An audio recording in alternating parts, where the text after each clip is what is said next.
In 2021, I earned a total of $136,000 from being an indie game developer, which after company expenses and taxes... The King of Sweden teleports behind you as you rest peacefully in your bed.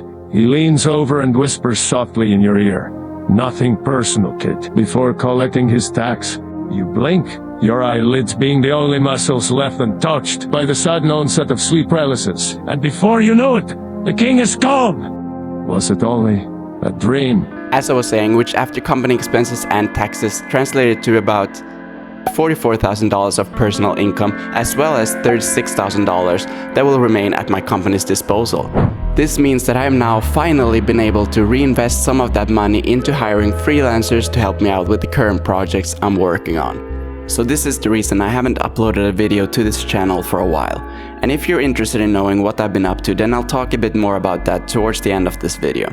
If you watched my revenue videos from previous years, you'll know that I usually don't earn this much. Judging by the thumbnails of these videos though, financial growth seems to directly correlate to the growth of beard and the loss of hair, so I don't know, it's just something to keep in mind, I guess.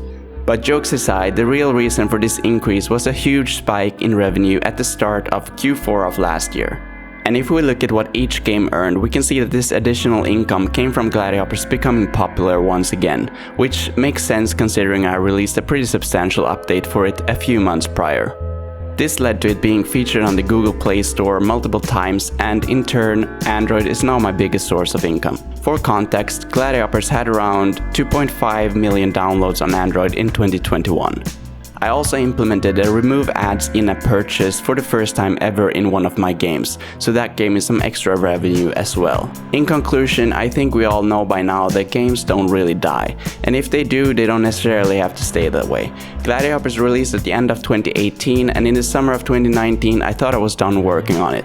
It's both a blessing and a curse because for a long time I wanted to just leave it behind and move on to more ambitious projects, which is what I'm doing now. But at the same time, growing your portfolio with new games that add to the list of things that you need to maintain and update is very mentally taxing. Still, I've doubled down on a medieval low fantasy setting for my upcoming games because I realized that that's what I want to do. So at the start of this year, I cancelled Bounce Basketball 2, and I'm now instead working on 2 new games set in a fantasy world that I'm creating. One is a stripped down Total War kind of game, and the other one I can only describe as Gladiators meets Mountain Blade meets Gangsters Organized Crime. What does that mean? I'm not really sure myself, but I hope that I'm able to answer that question in a future video. Until then, thanks for watching, and I'll see you next time. Bye bye.